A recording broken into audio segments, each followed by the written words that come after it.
Hey, what is going on, everyone? Long time no see. Hope everyone's doing well and staying warm if you are in the state of Texas as I am. It has been a little cold, little frigid, and yeah, it's been a rough couple of days here for all of us Texans. Yeah, and if you've been missing me for about a week here, 7 days here, I've definitely been missing y'all. I may have gotten myself a little suspension from YouTube. Yeah, I made some content that YouTube did not like, and yeah, I paid a little bit of a price for it. A 7 day suspension, but I'll get into that in a little bit.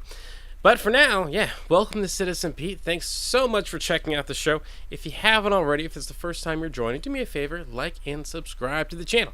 We're at a little of 334 subscribers now. Very, very cool. Definitely appreciate everyone for subscribing, and definitely encourage you to subscribe if you haven't already. So, before we get into the main part of the show, let's start with some quick headlines here.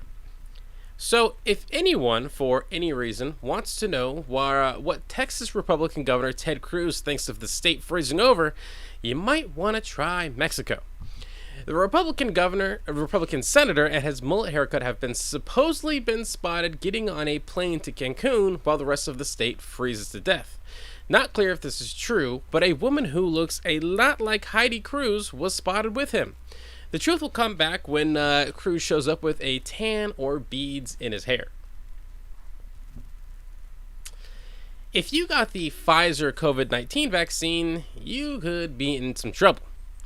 A lab has found that the South African variant of the coronavirus may reduce the effectiveness of the vaccine by as much as 2/3. That's better than nothing, but it is still unclear whether or not a third will be enough to protect you. Who knows? But the pharmaceutical giant is working on a booster shot for the variant, so stay tuned. So there's another story that affects everyone here in Texas. The mayor... Oops, sorry. A lot of new graphics, a lot of new stuff to work on here. The mayor of Colorado City is now the former mayor of Colorado City after going viral for all the wrong reasons. Tim Boyd, the mayor of the Texas town, not in Colorado, confusing I know, decided to go off on his constituents for wanting help as people freeze to death. Boyd said, among other things, "No one owes your family anything. I'm sick and tired of people looking for a damn handout, and my favorite, the city, county, along with power providers or any other service owes you nothing. Great, so just give us our money back then." Now I wonder if we'll be so against socialism and government handouts now that he's unemployed. Our next story here is about New York Governor Andrew Cuomo has gone from one of the most respected leaders in the country to potentially facing an FBI investigation after his administration was accused of forcing nursing home patients to readmit residents who tested positive for COVID-19, and for then hiding the death and infection numbers after the virus spread through those nursing homes like a bad game of backgammon. The New York governor is also accused of threatening to destroy the careers of New York lawmakers who wanted to investigate the scandal. Hey, who knew the governor of New York was also a mob boss? Kind of makes sense though, right? As we move along here to our next headline. Oops. There we go. Lots of new graphics. 2 Florida women found a creative way to get the COVID-19 vaccine. The pair decided to dress up as grannies to try and get their second shot. They actually had valid vaccine cards, so I'm assuming it worked the first time they tried it. Well, their luck ran out here as the pair were revealed to be aged 35 and 44. The pair were issued warnings for trespassing. But it's nice to know that, dumb shit in Florida can no longer only be attributed to Florida men. Equality at last. And for our last headline, before we get into the main show, pull it up here. Oops. Sorry, wrong button. Parler is back online for all you would-be insurrectionists out there. The conservative-leaning app was cut off from many users' phones after being dropped by Amazon and Apple. I guess it took them a few weeks to realize they don't actually need the tech giants, and the tech giants don't run the whole internet, and now the website is back online. I guess they've finally hired someone to code the damn thing. But it's perfect for a lot of guys. It's only online, though. There's no mobile version, so it's perfect for a lot of these guys who I assume live in their mother's basements anyway. And yeah, sorry, it's still blocked by Apple and Google, so if you want to spread hate on the Grow, you're out of luck there. Well, anyway, that kind of wraps up the headlines, gets us going for the show. Yeah, and as we kind of get to the main story, the first story of the evening, I got canceled. Or more banned, suspended, cancel's kind of the word nowadays, so I just decided to go with that. But, let me be honest about something. I did not think censorship was such a bad idea until it happened to me. So if you've noticed or not noticed, I haven't gone live or produced a video in 7 days because your boy got canceled. Apparently it's not just right-wing trolls that hate my content. YouTube has some issues as well. So I made two videos that were banned last week, and hopefully this doesn't become the third. The first video was about the impeachment of Joe Biden. So if you have not heard, freshman Senator Marjorie Taylor Greene, who was a part of a group that I feel like I can no longer talk about on YouTube, has filed articles of impeachment against Joe Biden for a bunch of the bull stuff with Ukraine. But yeah, apparently calling the group that starts with a letter of the alphabet, I can't do that anymore because according to YouTube, that is a protected group for some reason. Not sure if I fully understand that one, but yes, I got in trouble for apparently harassing this protected group. The other video that got me in trouble was a segment that I talked about Sidney Powell, who has dropped her election fraud lawsuit. Now, I clearly said the election was fair, and there was no, I repeat, no, in case anyone on YouTube is listening, no widespread voter fraud. But it didn't matter. That got me in trouble. Now, I've appealed both cases, so, we'll see what happens, but this shows the problem with censorship, because eventually, it'll happen to you. See, YouTube didn't ban my content because it was, it was misinformation. They banned it because it was political. They just don't want us to talk about politics at all. They want us to leave that to CNN, MSNBC, and Fox News. Because hey, their content's always accurate, right? They don't lie about anything. They don't make anything up. And I understand. I've had a lot of people reach out to me on social media and say this isn't a First Amendment issue, and I agree. I do not own YouTube. I don't have any rights to these companies where any of my content is on. But it's just scary about who can actually control the spread of information, even when it's correct information. I mean, when you look at all of my videos, I've never even gotten close to say anything like the election was stolen. I mentioned how maybe I could see a problem with states changing their rules without legislation, and bam, YouTube suspension. Now, the danger here is that all this information can only come from a few sources, whether it's right or wrong. And it's not just conservatives getting banned. It's my content. It's liberal content too. And do I seem like a right-wing nut job to you? Probably not. Now, if this doesn't scare you, let's take a little trip down memory lane, shall we? So, before the 2003 invasion of Iraq, the Bush administration told the world that Saddam Hussein had weapons of mass destruction.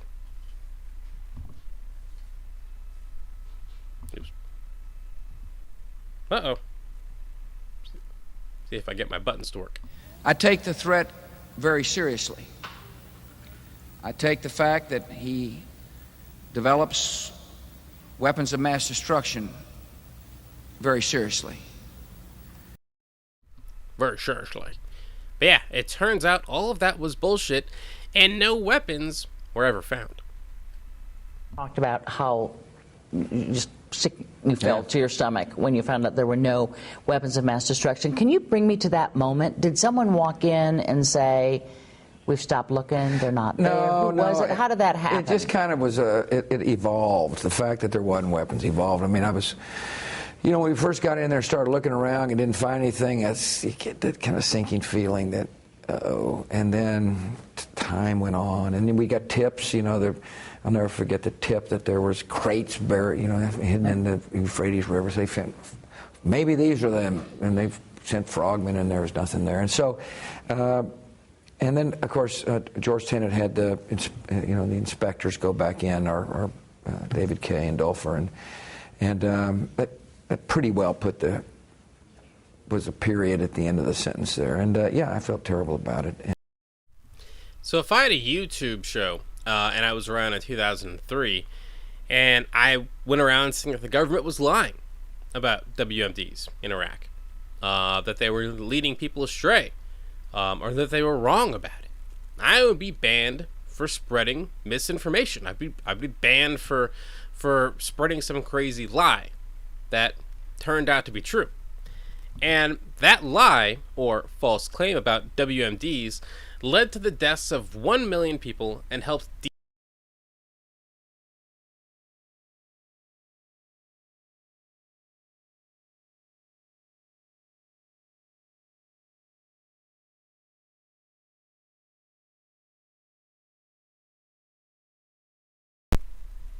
Check. Sorry, I seem to be having some connection issues here. We are, in Texas, we have a little bit of it's been, sorry about that, little technical difficulties here. Here in Texas, we, I live in Central Texas, and we are having some issues with power and stuff like that. So I think I might have tripped something. I don't know. But as I get back to.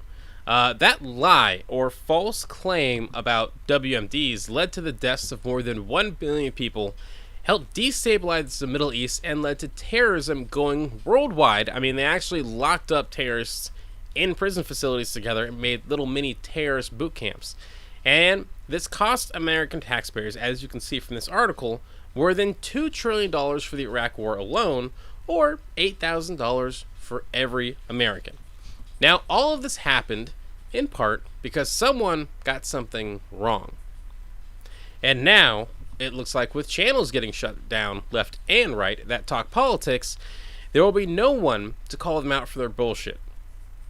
Now, I'm going to keep doing Citizen Pete my way. This is how I want to do the show. I mean, it's still evolving. I'm still trying to do, trying to make it funnier, trying to bring out the comedy here. I mean, I've only been doing this for a little bit, so I'm still working on it. But yeah, I'm doing Citizen Pete my way because this is my show.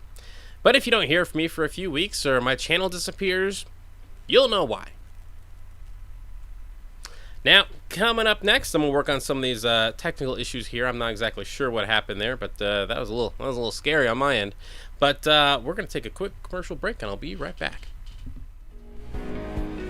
Hey, what is going on, everyone? Thanks so much for stopping by, checking out Citizen Pete Live. I really, really appreciate it. Do me a favor, go ahead and like and subscribe to the channel, and I will be right back.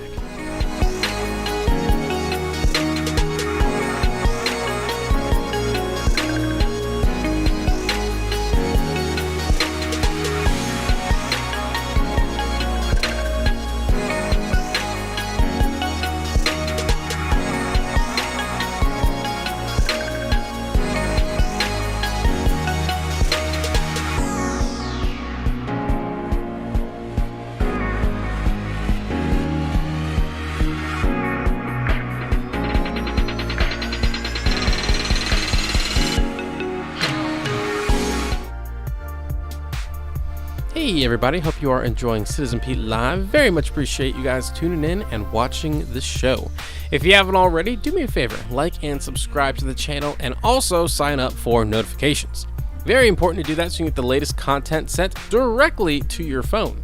You can also keep up with me on Facebook, Twitter, and Instagram at CitizenPete101. But again, very much appreciate you guys supporting this show and supporting independent journalism. I'll be right back with more politics, news, and entertainment.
Check, check, check.